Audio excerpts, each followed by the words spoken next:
Hello all, and I hope you've been liking these end of year best of Hot Wheels videos. So we did the top 10 new castings, we did the top 10 multi-pack exclusives, and now we'll just do the top 10 main lines.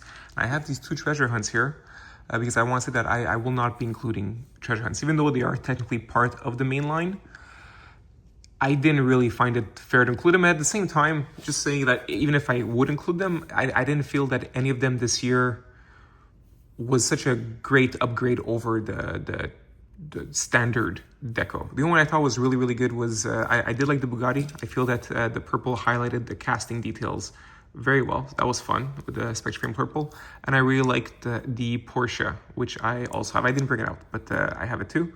And then I felt that the green was much better than the standard green that we got on the release. But for the most part, they're a lot like this McLaren, which I didn't find was all that special. I mean, obviously, yes, I did get it. It's fun to collect super treasure hunts. I'm not denying that. Just say that if you didn't get any this year, don't worry. You can still be a superstar if you don't find a super. So on this note, we will start with the 10th car on the list, and it is the Mattel Dreammobile. Now, I've always liked this casting. I do like the legacy of the story it tells. This was the very first car that was released by Mattel. It was released by the founder of Mattel, and he made it. It was obviously not this size. It was, I think it was in two different scales. In any case, it was never 1/64. But then Hot Wheels decided to release that kind of model as a 1/64th scale. So that's the fun story. And what I like here is that because this is the 80th anniversary of Mattel, why not have the casting representing the first toy car made by Mattel released in this 80th deco? So it's a bunch of layers of that same story on top of each other, resulting in a fun deco, which I also think just results in a nice car. Also, I'm very fascinated by this deco. I looked it up and I don't find a coherent answer, but the imperfections that we see, the flecks, are more in line with what we usually see on a spectral flame paint. Even though by no accounts is this spectral flame, it feels very close to it, almost like imitation spectral. Anyways, it's a cool design. It's a fun design. It's a cool use of the deco, and it just works in telling that story. So number 10, Mattel Dreammobile. Now, number 9 is the Peugeot. Now, we did see this in my top 10 casting, so obviously some will repeat. I mean, if I like the casting a lot, odds are I'll like it in the main line. I mean, I'll like it in general. And yes, in this case, I really did like it. It really helps that it's released right after the Cadillac Hypercar, the Le Mans model, because like this is just so much superior. It's closer to the really awesome premium Ferrari that we got this year, even though it's not as good. That one obviously has a lot more going for it in terms of budget and different layers. But in utilizing the 4 layers, I think this does a way better job. I went through it in extent in my top 10 castings video, so I won't bore you over, but just say that I think there's a lot going on with it. So the use of using the interior for the fin area, having it's just like a cool design for the rear and the front.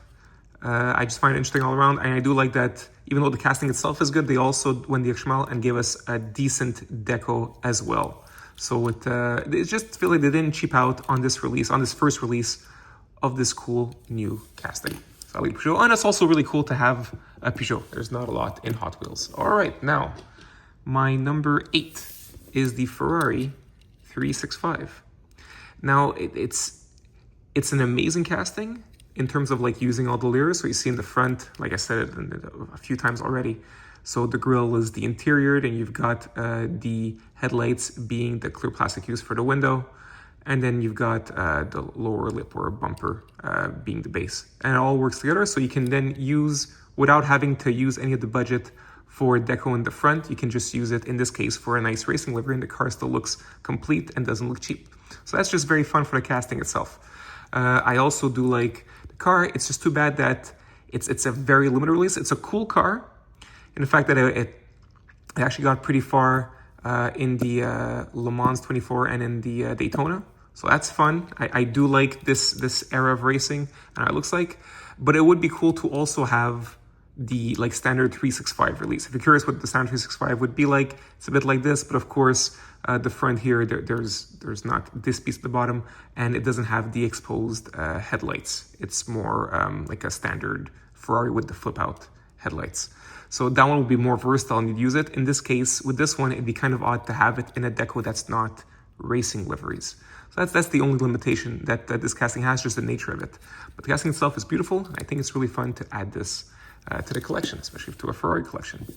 All right, now number 7 is also a new casting. It was the Alfa Romeo Giulia TI Super. Now I did say in the other video, but I'll say it again here, it is very odd that I will have misspelled it. See, it's supposed to be Giulia. That's a girl's name, which is just Julie in Italian, and it's Giulia, and they just flipped it here. So it's a bit odd.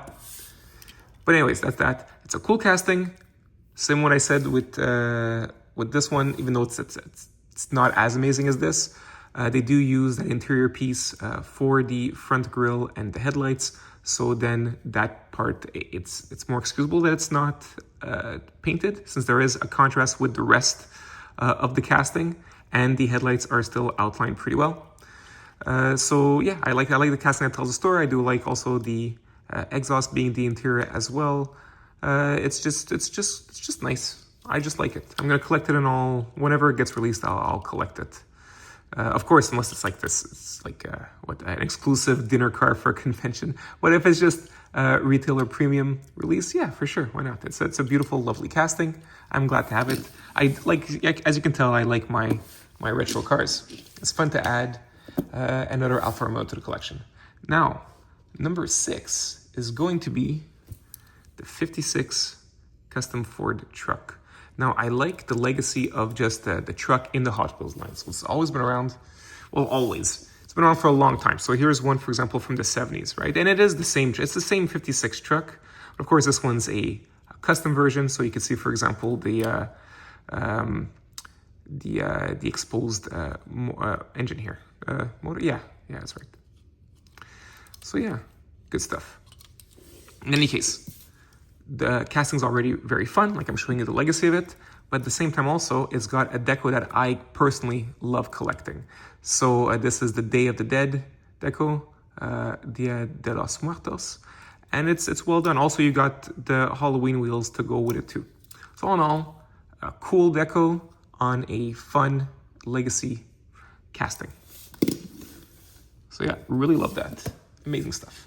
Speaking of cool decos, check these out. So this is number 5, and number 5 is the Datsun 240Z. What I like the best, yes, it is the deco. So this is the cherry blossom. So obviously very, very Japanese, or very Washington DC, up to you. But no, it's very, very Japanese, of course. And I do like the contrasting decos. They complement each other beautifully, right? Because you do have, like, I mean, the flowers are, here it's the blue against the pink, and here you've got the pink against the blue.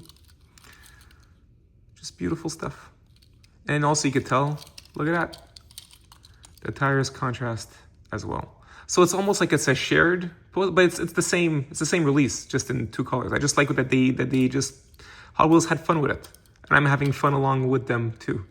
So it's you can see the tires also have the contrasting colors, and the windows not as much, but obviously this is blue against the pink, while there's no blue here. Yeah, so all in all, just it's a nice casting. I do like the Datsun. I do prefer the Fair Lady Z, the one that's left.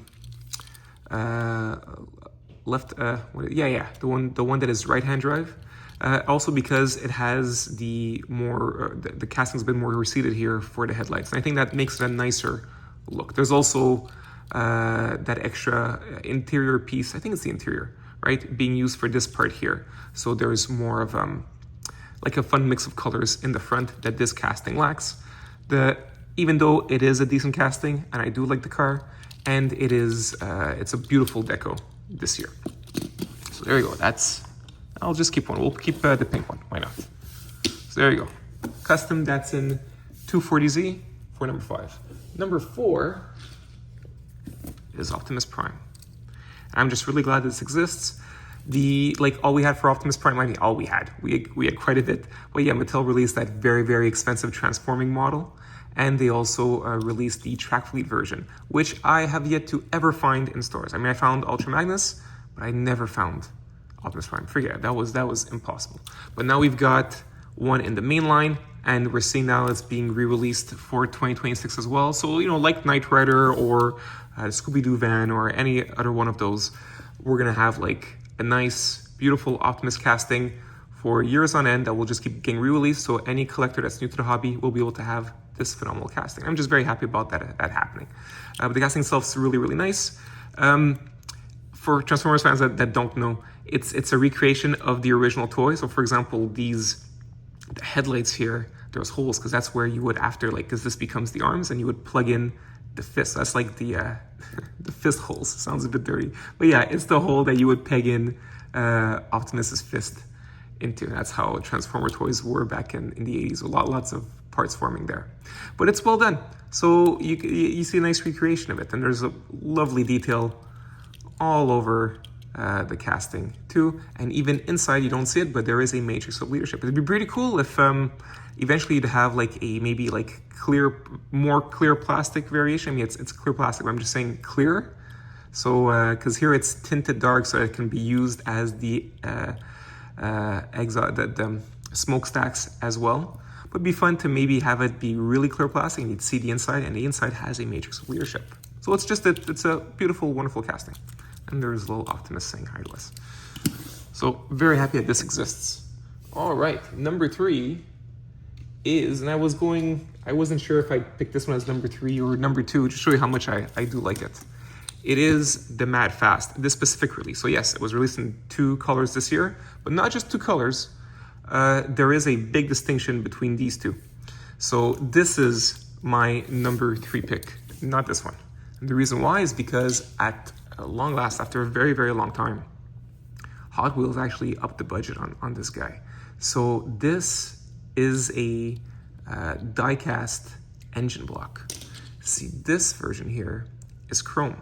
And there's even a version out there that's the same deco as this with chrome. So that's a very interesting variation for collectors of that sort. But for the past, I don't know, it's been a long time now. It's been a chrome engine block. So I was expecting that as well for this release. And then to my surprise, they went metal. So it's really, really cool. Like when we talk about inflation and costs and everything going up all the time. But in this case, it's like inflation went down in a way, or budget went up, either or. But it's really, really cool to have a new Mad Fast in this day and age with a metal engine. So I do like this casting a lot. And the deco is fine too. Actually, if I were to be honest, I think this deco is a bit better. I feel that the driving area, or the bubble here, is more evident, has a greater contrast to the body color in this, and I do like burgundy. However, this is not bad either. We do have a really, really interesting metal flake beige, I'd say, but like the color does change. It's cool chameleon color aspect as well. In case, I've always liked this casting. It's really, really fun for the track. This thing, and especially with that added metal engine here, this would work wonders in a kind of race where you're going straight down a track, because this one already goes really, really fast. That's why it's called Mad Fast, and you have that added weight here. So anyways, just very happy to have it back in the collection like so. I'm noticing, you know what? We're a bit far from them. Here you go. Let's get a bit closer. All right. Now, before we get to, what am I saying? We're at number 2, not number 1 yet. Number 2 is the F40. It's just fun to have Ferrari back this year. And of course, they gave us the most famous Ferrari of all time. And it's pretty cool that Ferrari, which is a legendary brand, maybe like the legendary car brand, that their most famous car is from the 90s, which is when I grew up. So I got to be there in that era. So yes, very significant for me. Even though technically as a kid, my favorite Hot Wheels car was the F40. I thought it was cooler in the front, but beyond that, let's stick to the F40. It's a really cool car. This is a very, very well realized casting. It's got all the most emblematic parts about it. I think it's lovely, and I can't wait for like, let's say a more premium release, which would have like the back painted more. That'd be really, really cool. Looking forward to that, a lot of potential. But as a mainline, it's not bad. It's really, really cool to have it. I like it so much. Of course, I got it in red, in the yellow, and I even splurged a bit and got the Super Treasure Hunt. These are not the correct tires because this is it's a test model. We have the test number here. This is the 79th Testament. But yeah, I will keep the red one here, of course. All right, now before we get to number one, just some honorable mentions. When it comes to the new castings, I had a list of the top 10 new castings. So obviously there's 5 here, right? 1, 2, 3, 4, 5. So there's 5 others, and you can look at that video for honorable mentions regarding the new castings. Regarding just mainlines in general, there's a lot that I like this year. So I did like of course, the Chevy Silverado. It was pretty cool that they went for it more of a low riding stance. Thought that was really fun. I was happy to get the Fiat Cinquecento. Is it? Yeah, the Fiat Cinquecento E in this kind of deco, which is cool because it goes really well with the Super Treasure Hunt that we got last year, the Modificato. So I thought that was really fun. It's very Italian, very sporty. I like it around. I was very, very happy with this release. Also, I thought that the 55 Chevy here had a really, really nice deco. I mean, it's a fun car to collect. Like I said, very, very legacy casting. Even though this one's technically, it's more recent. Just like with the 56 Ford, there's a legacy of that car within the Hot Wheels brand. So it's fun to still have, you know, a regular release of it. And I thought they really knocked it out of the park with this deco and matching with the wheels as well. That was cool, and of course with the top. I liked it so much that I even got the Zamac release, which is cool too. And also, I'm always very, very happy to have the 2020 Shelby Cobra. I do love this casting. I like that, unlike with, let's say, other Mustangs, they actually do give you the emblem in the front. In this case here, it is you see it? Yeah, the Cobra. So I just like the casting in general. It didn't make the list because even though I do like the casting, I thought this was pretty weak in terms of deco. The Mustang of all cars, it really hurts it when you don't have taillights or headlights. It just looks bland. So that's too bad because it's a lovely casting. And yeah, the other honorable mention I wanted to give is for the mirror. I'm a big fan of the car. I always like when a new one gets released. That's fun. My only issue is that it's not necessarily an issue. It's just that there's also a mirror casting in Matchbox, and I think that one's better. So yeah, this one wouldn't necessarily make the list. But it's cool to have 3 mirrors in the collection. So let's go. And my number one release in the mainline Hot Wheels 2025 is the 73 Honda Civic Custom. I love this casting. It's got, like you're seeing, you know, I guess you can maybe get my taste with, for example, these here. But I do like the retro feel of this. It's weird. Even though I'm not super old, I do feel like I talk like an old person sometimes when I think that like cars back then were better. But I don't know. To me, they just have a certain flair that I'm not seeing in modern vehicles. So I really like this release. I'm glad that Hot Wheels actually gave with the Honda Civic becoming such an emblem of the Hot Wheels brand and something very collectible within it.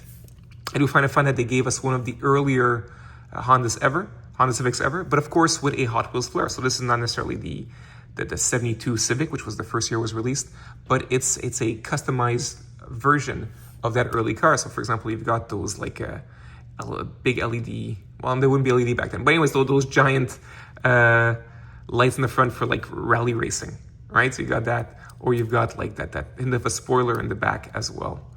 So it's very fun to have this very, very fun and historic car, but in a Hot Wheels version of it all.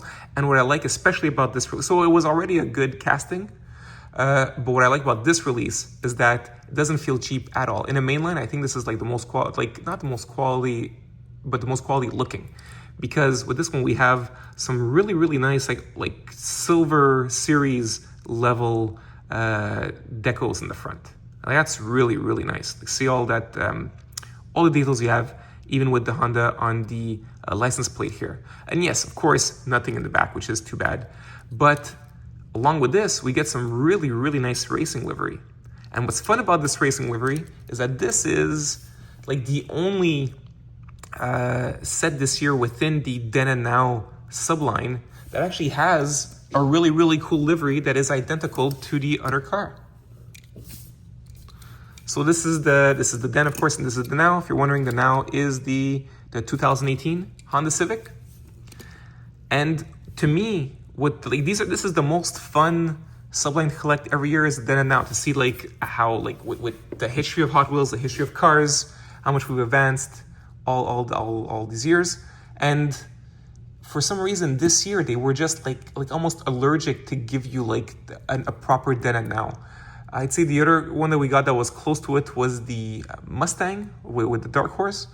But even then it wasn't like as precise, and it was just like your typical like stripe on the top. But in this case, they actually gave us a really, really nice racing livery, which we see on both, right? So that's really, really cool. And at the same time, we get the tampos on the front as well, detailed for both. And yes, nothing in the back for both. Why not? It rhymes. But no, it's more to say that I just really, really like the effort of actually giving us a proper Then and Now release with some really, really cool liveries. So that's why it gets all the points. And yes, this was indeed a super treasure hunt as well. But like I said, you don't need to have it. The reason why I love this one is because it's in this specific livery that matches the Now version. So yeah. So this is my top 10.